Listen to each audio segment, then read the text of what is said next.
आप सब लोगों को मेरा नमस्कार।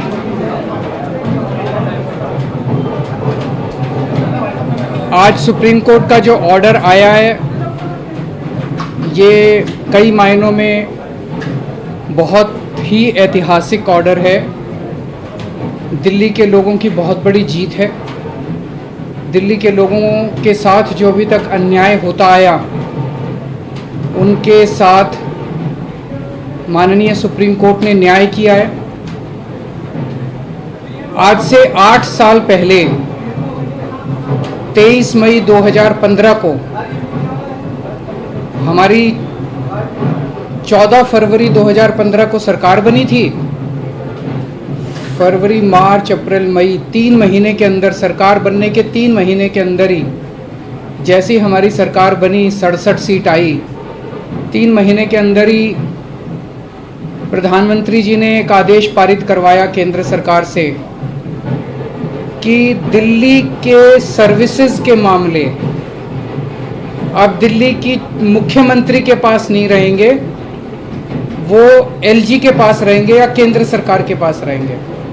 इसका क्या मतलब हुआ? इसका मतलब ये हुआ कि दिल्ली सरकार में काम करने वाले जितने भी ऑफिसर हैं, जितने भी कर्मचारी हैं, ऊपर से लेके नीचे तक, आईएएस अफसर से क्लास ए से लेके क्लास 4 कर्मचारी तक, चपरासी तक, सारे कर्मचारियों की ट्रांसफ़र पोस्टिंग, उनकी डिसिप्लिनरी प्रोसीडिंग्स, नई अपॉइंटमेंट, पोस्ट क्रिएट करना, पोस्ट एबॉलिश करना, पक्के करना, ये सारा जो है ये अब दिल्ली की चुनी हुई सरकार के पास नहीं होगा। यानी कि अगर मैं मुख्यमंत्री हूँ, मेरे सामने कोई कर्मचारी रिश्वत ले रहा है, मैं उसे सस्पेंड भी नहीं कर सकता, मैं उसकी ट्रांसफ़र नहीं कर सकता। एजुकेशन सेक्रेटरी कौन होगा ये हम नहीं तय कर सकते, हेल्थ सेक्रेटरी कौन होगा ये हम नहीं तय कर सकते। ये आदेश प्रधानमंत्री जी ने 23 मई 2015 को पारित किया। 8 साल हो गए।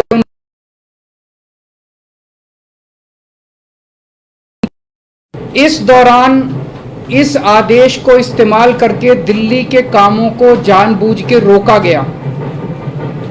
हम दिल्ली में स्कूल अच्छे करना चाहते थे तो वो जानबूझ के ऐसा एजुकेशन सेक्रेटरी बिठाएंगे जो कि काम ना करे। हम अगर मोहल्ला क्लिनिक बनाना चाहते हैं तो जानबूझ के ऐसा हेल्थ सेक्रेटरी बनाया जाएगा जो कि काम ना करे। जानबूझ के ऐसा फाइनेंस सेक्रेटरी बिठाया जाएगा जो हर चीज के अंदर अड़ंगा अड़ाए।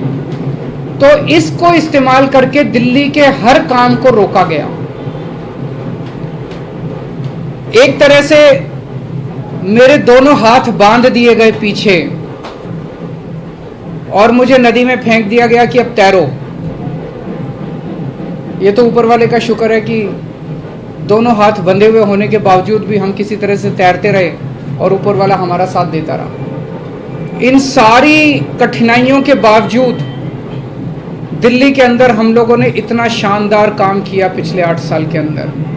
तो आप सोच सकते हैं कि अगर हमारे पास पूरी पावर होती तो हम कितना ज़्यादा काम कर सकते थे। आज हम सुप्रीम कोर्ट के जस्टिस चंद्रचूड़ के जो और 4 जजेस हैं उस बेंच में, संविधान पीठ में, उन सब के तहे दिल से शुक्रिया अदा करते हैं कि उन्होंने हमारे साथ न्याय किया। मैं दिल्ली की जनता को केवल नहीं देना चाहता, बधाई देना चाहता हूं और उनका शुक्रिया करना चाहता हूं कि जो इतना लंबा संघर्ष था उस संघर्ष में दिल्ली की जनता ने मेरा साथ दिया। दिल्ली की जनता के साथ के बिना मैं कुछ नहीं कर सकता था। आज जो ये इतनी बड़ी जीत हुई है ये उन्हीं के आशीर्वाद, दिल्ली की जनता के आशीर्वाद और उनके साथ का, उनके सहयोग का नतीजा है। कदम कदम पे उन्होंने मेरा साथ दिया दिल्ली की जनता ने। अब हमें एक बहुत बड़ा मौका मिला है। दिल्ली का काम जो है अब ये 10 गुना स्पीड से होगा। आज के आदेश के बाद बहुत बड़े बड़े काम होंगे अब दिल्ली के अंदर जो सोच भी नहीं सकते। सबसे इंपॉर्टेंट है हमें एक ऐसा प्रशासन देना है दिल्ली के लोगों को जो कि रेस्पॉन्सिव हो, जो कि जनता की ज़रूरतों के प्रति सिंपैथेटिक हो, कंपैशनेट हो। तो अगले कुछ दिनों के अंदर आप देखेंगे बहुत बड़ा प्रशासनिक फेरबदल होगा। कई सारे ऑफिसर्स को, कर्मचारियों को ट्रांसफर किया जाएगा इस आधार पे कि उन्होंने अभी तक कैसा काम किया। कुछ ऐसे ऑफिसर्स हैं, कुछ ऐसे कर्मचारी हैं जिन्होंने पिछले कुछ महीनों में, 1-1.5 साल में दिल्ली की जनता के काम रोके। कुछ ऐसे ऑफिसर्स हैं जिन्होंने दिल्ली में मोहल्ला क्लिनिक में दवाइयां बंद करा दी, अस्पतालों के अंदर दवाइयां बंद करा दी, जल बोर्ड की पेमेंट रोक के कई जगह पानी बंद करा दिया। ऐसे कर्मचारियों को, ऑफिसर्स को चिन्हित करके उनको अपने कर्मों का फल तो भुगतना पड़ेगा। लेकिन बहुत सारे ऐसे कर्मचारी और ऑफिसर्स हैं जो बहुत घुटन महसूस कर रहे थे, ईमानदार लोग हैं, काम करना चाहते हैं। उन सारे कर्मचारियों को, उन सारे ऑफिसर्स को मौका मिलेगा काम करने का। उन सबको जो डेडवुड है, जो करप्ट हैं, जो इनएफिशिएंट हैं, उनको अच्छी पोस्टों से हटा के साइड किया जाएगा और जो अच्छे हैं, एफिशिएंट हैं, ईमानदार हैं, रिस्पॉन्सिव हैं, कंपैशनेट हैं, उन लोगों को, उन सारे अधिकारियों को और कर्मचारियों को मौका दिया जाएगा कि वो दिल्ली की जनता की सेवा कर सकें। सारे प्रशासनिक सिस्टम को भी दुरुस्त किया जाएगा। ये सारा सिस्टम भी सड़ा गला सिस्टम है। ऐसा सिस्टम बनाया जाएगा जो जनता के प्रति जवाबदेह हो और जनता के लिए रिस्पॉन्सिव हो, जनता की ज़रूरतों के प्रति रिस्पॉन्सिव हो। तो व्यवस्था के अंदर जितनी कमियां हैं, इन सारी कमियों को दूर किया जाएगा। तो पूरे सिस्टम को और ऑफिसर्स को और कर्मचारियों को जनता के प्रति जवाबदेह बनाया जाएगा और जनता के लिए रिस्पॉन्सिव बनाया जाएगा। एक लीन एंड थिन गवर्नमेंट तैयार की जाएगी। Lean, thin, responsive, compassionate and accountable government. ये हम चाहते हैं। दिल्ली, जैसे दिल्ली ने पूरे देश को शिक्षा का मॉडल दिया, हेल्थ का मॉडल दिया, अब एक ऐसे गवर्नेंस का, एडमिनिस्ट्रेशन का मॉडल हम जनता के सामने रखेंगे, पूरे देश के सामने रखेंगे। मैं देखता हूं कि कई ऐसी पोस्ट्स हैं जिनकी जरूरत नहीं है। उनमें कोई भी कर्मचारी या अधिकारी बैठ के जनता की 4 अड़चनें ही लगाता है।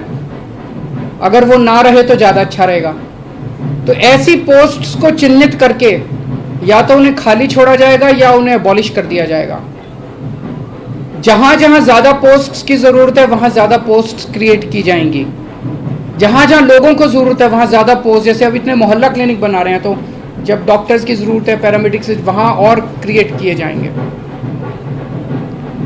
तो अभी तक हम लोगों ने स्कूल, अस्पताल में एक मॉडल दिया।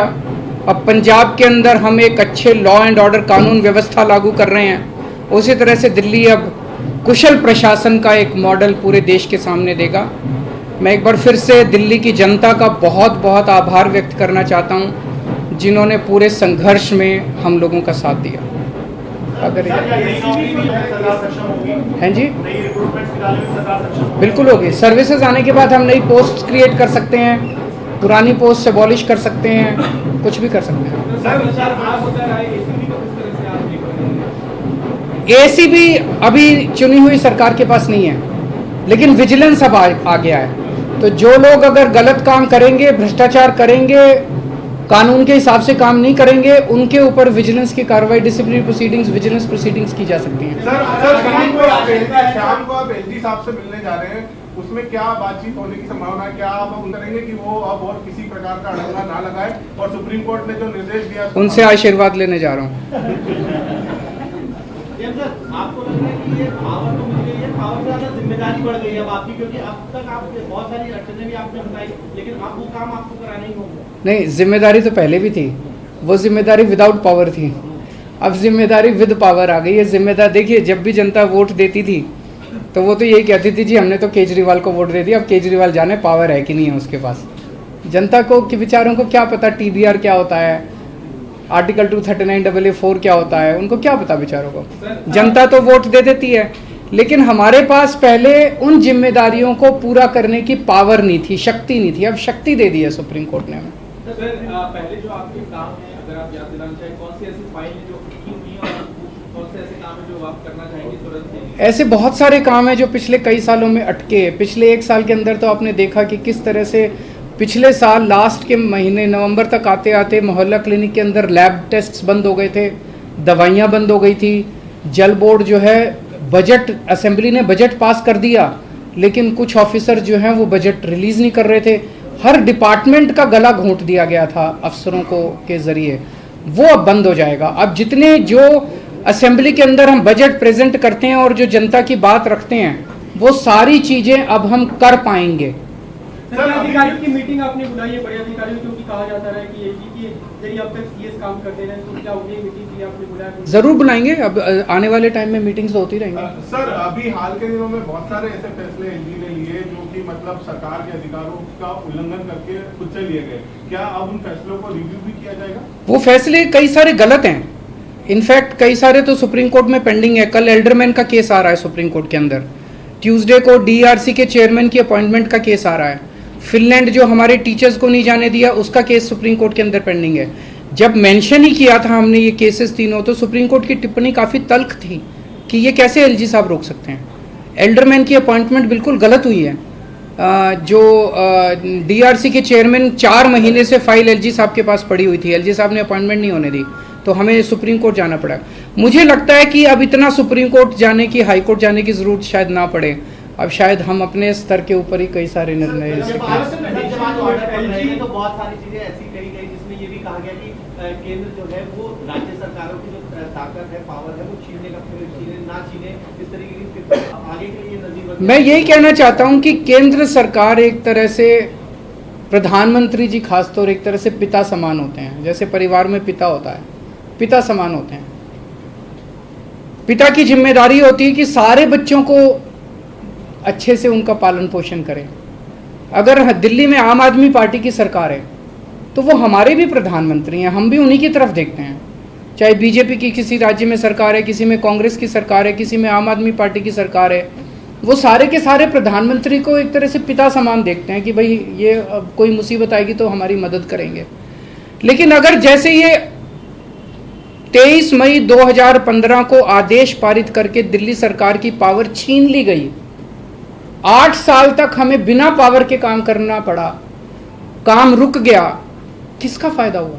आज सुप्रीम कोर्ट ने साबित कर दिया कि ये गलत था, ये ऑर्डर बिल्कुल गैर संवैधानिक ऑर्डर था। जितनी सख्त लैंग्वेज के अंदर सुप्रीम कोर्ट ने बोला है, उससे ये साफ जाहिर है कि ये ऑर्डर केंद्र सरकार का बिल्कुल गलत था।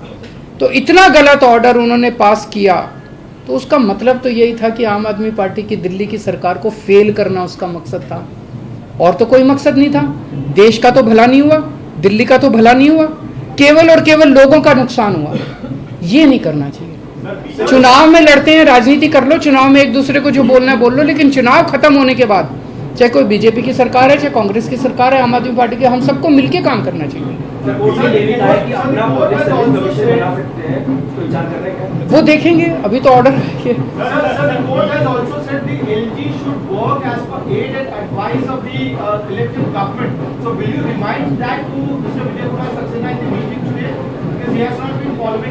जब उनका आशीर्वाद लेने जा रहे हैं तो सारी चीजों पे आशीर्वाद है जी, मिलके काम करेंगे। बीजेपी के नेताओं को बयान ऐसा भी आ रहा है कि अभी संसद भी है, संसद में कानून भी बन सकता है, बदलाव कर देंगे, बड़ी बेंच के पास भी जाया जा सकता है। ये पहले भी कोर्ट में दलील दी थी कि बेंच के मेरे ख्याल से अब लार्जर बेंच नहीं, आज उन्होंने क्लियर कर दिया। 5 जज बेंच को अगर रेफर करना होता तो वो आज ही कर देते, तो लार्जर बेंच का ऑप्शन नहीं है। मेरी अब उनसे यही निवेदन है, यार अब हमें काम करने दो, इतना टाइम तो खराब कर दिया। अगर आपने दिल्ली पे राज करना है तो दिल्ली के लोगों का दिल जीतो ना, कि अगली बार आम आदमी पार्टी को वोट ही ना दें लोग। ऐसा काम करो, मतलब काम में टांग क्यों उड़ा रहे हो? जब तक हमारी सरकार है हमें काम करने दो, कल तुम जीत लेना, तुम काम कर लेना, टांग तो नहीं अड़ानी चाहिए। सर, महाराष्ट्र का जो फैसला आया है, बस की फाइल आपने पहले भेजी थी, कुछ दिन पहले ही फाइल आप भेज चुके हैं, 2 फाइल लेटेस्ट आपने भेजी है, क्या आपका जवाब आ गया है या अभी आया नहीं? कानून के अंदर एलजी साहब के पास 7 दिन का टाइम होता है, तो वो भी मैं आज उनसे रिक्वेस्ट करूंगा कि 7 दिन में क्लियर करना चालू करें फाइलों। सर, महाराष्ट्र का जो फैसला आया है उसमें भी राज्यपाल की भूमिका को बहुत ही, मैंने उसको पूरा पढ़ा नहीं है, मैं अपना फैसला सुनने के बाद मैं थैंक यू सो मच।